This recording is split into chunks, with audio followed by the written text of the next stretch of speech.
encaminhar dúvidas, perguntas, e nós vamos responder. No assunto de hoje, inscrição da OAB, nós temos 5 perguntas. Vamos a elas? Pode colocar a primeira pergunta. Professor, quantas inscrições suplementares o advogado pode ter?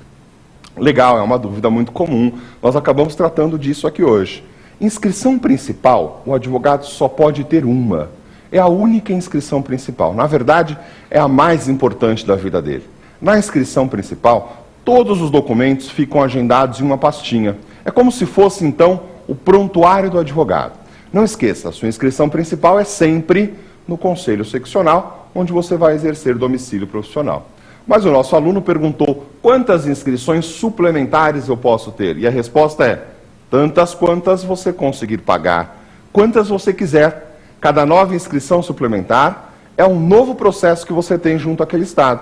E aí, para a inscrição suplementar, você pega a cópia do processo principal, apresenta naquele estado e vai conseguir sua inscrição principal.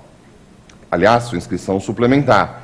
E a cada inscrição suplementar é uma anuidade que você deverá pagar para a OAB. Portanto, pode ter quantas inscrições suplementares você quiser. Lembrando que cada nova inscrição é uma nova anuidade.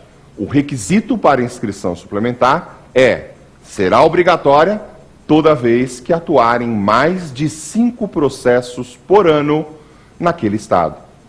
5 processos, 5 causas, 5 intervenções. São sinônimos para a prova, ok? Vamos à segunda pergunta? Pode colocar. O estagiário inscrito na OAB pode realizar audiências? Muito legal. Na verdade, o que ele está me perguntando é a atividade de advocacia. Estagiário pode realizar audiência? Resposta, não. A atividade de advocacia é privativa do advogado.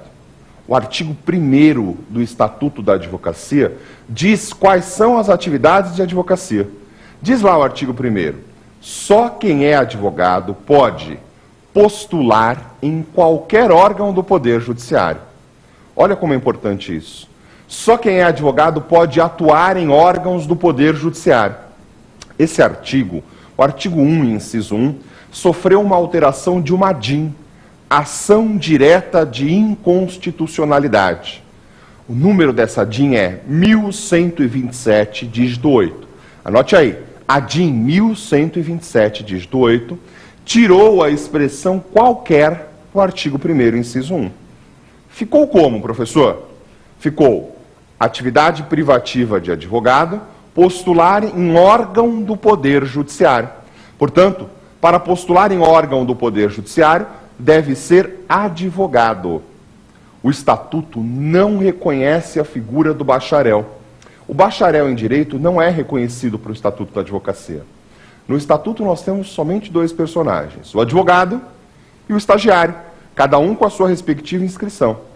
Como a advocacia só pode ser realizada por quem é advogado, a audiência é ato exclusivo do advogado, não poderá ser realizada pelo estagiário.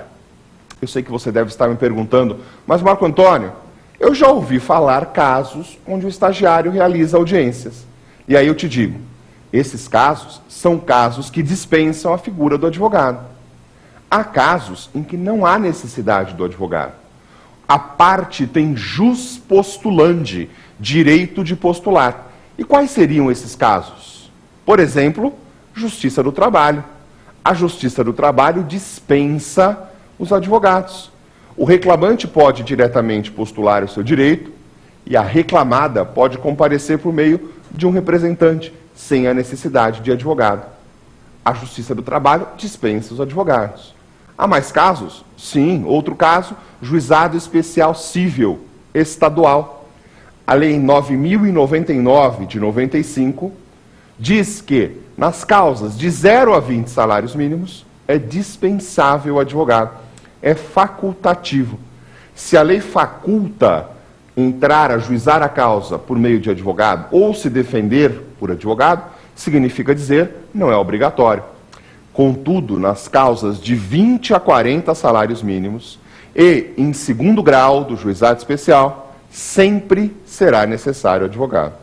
No juizado especial estadual, Lei 9.099 de 95, de 0 a 20 salários, não precisa de advogado. De 20 a 40, obrigatório. Em 2º grau, independente do valor da causa, também obrigatório. Respondendo, o estagiário não poderá fazer audiência. As atividades do estagiário estão vinculadas ao acompanhamento e responsabilidade do advogado. Contudo, o artigo 29 do Regulamento Geral, e aí vale a pena você anotar porque essa informação é muito importante, o artigo 29 do Regulamento Geral traz 4 atividades que o estagiário pode fazer isoladamente. Primeira delas, carga e devolução dos autos. Isoladamente, ele pode fazer carga e devolução dos autos. Segunda, obter certidões junto aos cartórios. Obter certidões junto aos cartórios. Terceira, e a mais importante delas, assinar petição de juntada em processos administrativos ou judiciais. O estagiário pode, isoladamente, assinar petição de juntada em processos administrativos ou judiciais. Esta é muito importante. Se eventualmente o juiz determinar o desentranhamento dos documentos juntados em uma petição feita e assinada só pelo estagiário, essa decisão do juiz merece recurso. Se for o caso, como é direito líquido e certo previsto no Regulamento Geral, a hipótese de mandado de segurança se aflora.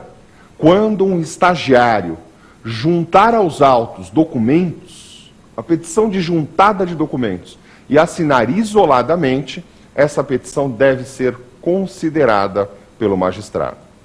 A quarta e última hipótese das atividades isoladas praticadas pelo estagiário é realizar reuniões extrajudiciais, desde que autorizadas pelo advogado. Portanto, estagiários, não pratiquem atos exclusivos de advogado. Se você o fizer, isso pode representar crime, né? Atividade exclusiva de advogado não pode ser praticada por estagiário. Exercício ilegal de atividade ou profissão. Tá claro? Vamos a mais uma pergunta? Pode colocar. Depois de falecido o advogado, a família continua com a obrigação de pagar anuidade para a OAB?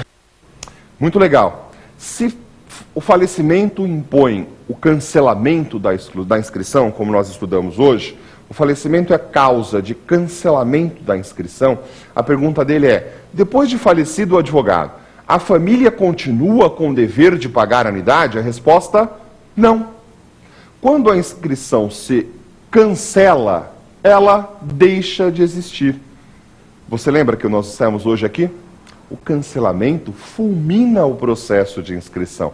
Portanto, cancelada a inscrição, deixa de existir, não precisa pagar a anuidade.